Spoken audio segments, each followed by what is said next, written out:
What's the millennial question? Apparently, millennials as a generation, which is a group of people who were born approximately 1984 and after, are tough to manage.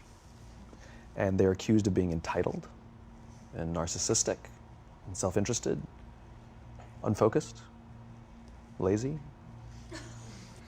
But entitled is the big one.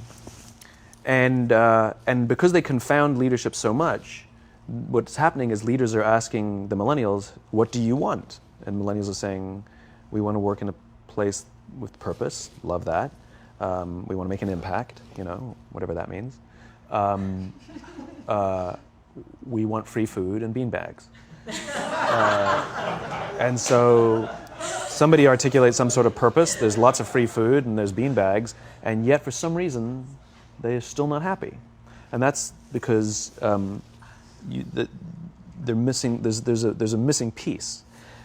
What I've learned is that I can break it down into 4 pieces. Right? There are four things, 4 characteristics. One is parenting. The other one is technology. The third is impatience, and the fourth is environment. The generation that we call the millennials, too many of them grew up subject to, not my words, failed parenting strategies, where, for example, they were told that they were special all the time. They were told that they could have anything they want in life, just because they want it, right? They were told, some of them got into honors classes, not because they deserved it, but because their parents complained.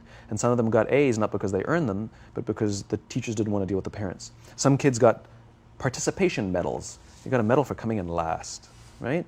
Which the science we know is pretty clear, which is it devalues the medal and the reward for those who actually work hard. And it actually makes the person who comes in last feel embarrassed because they know they didn't deserve it. So it actually makes them feel worse, right? So you take this group of people and they graduate school and they get a job and they're thrust into the real world, and in an instant they find out they're not special, their moms can't get them a promotion, that you get nothing for coming in last, and by the way, you can't just have it because you want it, right? And in an instant, their entire self-image is shattered. And so you have an entire generation that's growing up with lower self-esteem than previous generations. The other problem, to compound it, is we're growing up in a Facebook, Instagram world. In other words, we're good at putting filters on things. We're good at showing people that life is amazing even though I'm depressed, right? And so everybody sounds tough, and everybody sounds like they got it all figured out. And the reality is there's very little toughness, and most people don't have it figured out. And so when the more senior people say, well, what should we do? They sound like, this is what you got to do. And they have no clue, right? So you have an entire generation growing up with lower self-esteem than previous generations, right? Through no fault of their own. Through no fault of their own, right? They were dealt a bad hand, right? Now let's add in technology. We know that engagement with social media and our cell phones releases a chemical called dopamine. That's why when you get a text, it feels good, right? So, we've all had it where you're feeling a little bit down or feeling a bit lonely, and so you send out 10 texts to 10 friends, hi, hi, hi, hi, hi, because it feels good when you get a response, right? Right? It's why we count the likes. It's why we go back 10 times to see if my Instagram is growing slower, did I do something wrong? Do they not like me anymore, right? The trauma for young kids to be unfriended, right? Because we know when you get a hit of dopamine, which feels good. It's why we like it. It's why we keep going back to it. Dopamine is the exact same chemical that makes us feel good when we smoke, when we drink, and when we gamble. In other words, it's highly, highly addictive. Right? We have age restrictions on smoking, gambling, and alcohol, and we have no age restrictions on social media and cell phones, which is the equivalent of opening up the liquor cabinet and saying to our teenagers, hey, by the way, this adolescence thing, if it gets you down.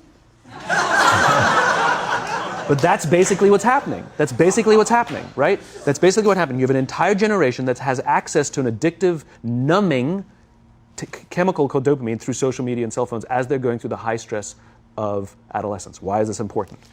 Almost every alcoholic discovered alcohol when they were teenagers. When we're very, very young, the only approval we need is the approval of our parents. And as we go through adolescence, we make this transition where we now need the approval of our peers. Very frustrating for our parents, very important for us. It allows us to acculturate outside of our immediate families into the broader tribe, right? It's a highly, highly stressful and anxious period of our lives, and we're supposed to learn to rely on our friends. Some people, quite by accident, discover alcohol and numbing effects of dopamine to help them cope with the stresses and anxieties of adolescence. Unfortunately, that becomes hardwired in their brains, and for the rest of their lives, when they suffer significant stress, they will not turn to a person, they will turn to the bottle. Social stress, financial stress, career stress, that's pretty much the primary reasons why an alcoholic drinks, right? What's happening is, because we're allowing unfettered access to these dopamine-producing devices and media, basically it's becoming hardwired, and what we're seeing is, as they grow older, too many kids don't know how to form deep, meaningful relationships. Their words, not mine. They will admit that many of their friendships are superficial. They will admit that their friends, that they don't count on their friends, they don't rely on their friends, they have fun with their friends, but they also know that their friends will cancel on them if something better comes along. Deep, meaningful relationships are not there because they never practice the skill set, and worse, they don't have the coping mechanisms to deal with stress. So when significant stress starts to show up in their lives, they're not turning to a person, they're turning to a device, they're turning to social media, they're turning to these things which offer temporary relief. We know, the science is clear, we know that people who spend more time on Facebook suffer higher rates of depression than people who spend less time on Facebook, right? These things balanced. Alcohol is not bad, too much alcohol is bad. Gambling is fun, too much gambling is dangerous, right? There's nothing wrong with social media and cell phones. It's the imbalance, right? If you're sitting at dinner with your friends and you're texting somebody who's not there, that's a problem. That's an addiction. If you're sitting in a meeting with people you're supposed to be listening to and speaking, and you put your phone on the table, face up or face down, I don't care, that sends a subconscious message to the room that you're just not that important to me right now, right? That's what happens. And the fact that you cannot put it away is because you are addicted, right? If you wake up and you check your phone before you say good morning to your girlfriend, boyfriend, or spouse, you have an addiction. And like all addiction, in time, it'll destroy relationships, it'll cost time, and it'll cost money, and it'll make your life worse, right? So you have a generation growing up with lower self-esteem that doesn't have the coping mechanisms to deal with stress, right? Now you add in the sense of impatience, right? They've grown up in a world of instant gratification. You want to buy something, you go on Amazon, it arrives the next day. You want to watch a movie? Log on and watch a movie. You don't check movie times. You want to watch a TV show? Binge. You don't even have to wait week to week to week, right? I know people who skip seasons just so they can binge at the end of the season, right? Instant gratification. You want to go on a date, you don't even have to learn how to be like, hey. You don't even have to learn and practice that skill. You don't have to be the uncomfortable one who says yes when you mean no and says no when you mean no, but yes when you... You don't have to swipe right. Bang, I'm a stud. Right? You don't have to learn the social coping mechanisms, right? Everything you want, you can have instantaneously. Everything you want, instant gratification. Except job satisfaction and strength of relationships, there ain't no app for that. They are slow, meandering, uncomfortable, messy processes. And so I keep meeting these wonderful, fantastic, idealistic, hardworking, smart kids. They've just graduated school. They're in their entry-level job. And I sit down with them and I go, how's it going? They go, I think I'm going to quit. I'm like, why? They're like, I'm not making an impact. I'm like, you've been here 8 months. You know? It's as if they're standing at the foot of a mountain and they have this abstract concept called impact that they want to have in the world, which is the summit. What they don't see is the mountain. I don't care if you go up the mountain quickly or slowly, but there's still a mountain. And so what this young generation needs to learn is patience. That some things that really, really matter, like love, or job fulfillment, joy, love of life, self-confidence, a skill set, any of these things, all of these things take time.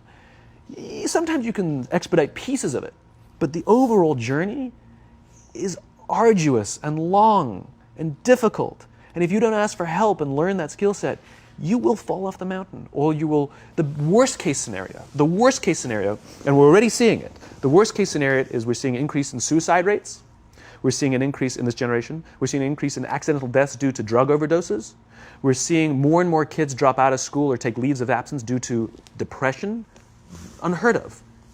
This is really bad. The best case scenario, those are all bad cases, right? The best case scenario is you'll have an entire population growing up and going through life and just never really finding joy. They'll never really find deep fulfillment in work or in life. They'll just waft through life and it'll be just, it's fine. How's your job? It's fine. It's the same as yesterday. How's your relationship? It's fine. Like that's the best case scenario. Which leads me to the fourth point, which is environment. Which is we're taking this amazing group of young, fantastic kids who were just dealt a bad hand. It's no fault of their own. And we put them in corporate environments that care more about the numbers than they do about the kids. They care more about the short-term gains than the long-term life of this young human being. We care more about the year than the lifetime, right? And so we are putting them in corporate environments that aren't helping them build their confidence, that aren't helping them learn the skills of cooperation, that aren't helping them overcome the challenges of a digital world and finding more balance, that isn't helping them overcome the need to have instant gratification and teach them the joys and impact and the fulfillment you get from working hard on something for a long time that cannot be done in a month or even in a year. And so we're thrusting to them in corporate environments, and the worst part about it is they think it's them. They blame themselves. They think it's them who can't deal. And so it makes it all worse. It's not. I'm here to tell them it's not them. It's the corporations. It's the corporate environments. It's the total lack of good leadership in our world today that is making them feel the way they do. They were dealt a bad hand, and I hate to say it, but it's the company's responsibility. Sucks to be you. Like, we have no choice, right? This is what we got, and I wish that society and their parents did a better job. They didn't. So we're getting them in our companies, and we now have to pick up the slack. We have to work extra hard to figure out the ways that we build their confidence. We have to work extra hard to find ways to teach them the social skills that they're missing out on. There should be no cell phones in conference rooms. None. Zero. And I don't mean the kind of like sitting outside waiting to text. I mean like when you're sitting and waiting for a meeting to start, this is what we all do. We all sit here and wait for the meeting to start. Meeting starting? Okay. And we start the meeting. No, that's not how relationships are formed. Remember we talked about it's the little things? Relationships are formed this way. We're waiting for a meeting to start and we go, how's your dad? I heard he was in the hospital. Oh, he's really good. Thanks for asking. He's actually at home now. Oh, I'm really glad. That was really amazing. I know, it was really scary for a while. That's how you form relationships. Hey, did you ever get that report done? Oh my God, no, I didn't. I'll help you out. Can I help you out with that? Really? That's how trust forms. Trust doesn't form at an event in a day. Even bad times don't form trust immediately. It's the slow, steady consistency. And we have to create mechanisms where we allow for those little innocuous interactions to happen. But when we allow cell phones in conference rooms, we just, okay, have the meeting. And then my favorite is like when there's a cell phone there and you go like this, you go. It rings and you go. I'm not going to answer that. Like, Mr. Magnanimous, you know? When you're out for dinner with your friends, like, I do this with my friends. When we're going out for dinner and we're leaving together, we'll leave our cell phones at home. Who are we calling? Maybe one of us will bring a phone in case we need to call an Uber or take a picture of our meal. That's what I was saying. Come on. I'm an idealist, but I'm not insane. You know? Not a heathen. I mean, it looked really good. We'll take one phone. And so it's like an alcoholic. The reason you take the alcohol out of the house is because we cannot trust our willpower. We're just not strong enough. But when you remove the temptation, it actually makes it a lot easier. And so when you just say, don't check your phone, people literally will go like this. And somebody will go to the bathroom, and what's the first thing we do? Grab the phone. Because I wouldn't want to look around the restaurant for a minute and a half, you know? But if you don't have the phone, you just kind of enjoy the world. And that's where ideas happen. The constant engagement is not where you have innovation and ideas. Ideas happen when our minds wander and we go, and you see something, I bet they could do that. That's called innovation, right? But we're taking away all those little moments, right? You should not, and none of us should charge our phones by our beds. We should be charging our phones in the living rooms, right? Remove the temptation. You wake up in the middle of the night because you can't sleep, you won't check your phone, which makes it worse. But if it's in the living room, it's relaxed, it's fine. But it's my alarm clock. buy an alarm clock. They cost $8, right? I'll buy you an alarm, right? But the point is we now in industry, whether we like it or not, we don't get a choice. We now have a responsibility to make up the shortfall and to help this amazing, idealistic, fantastic generation build their confidence, learn patience, learn the social skills, find a better balance between life and technology. Because, quite frankly, it's the right thing to do.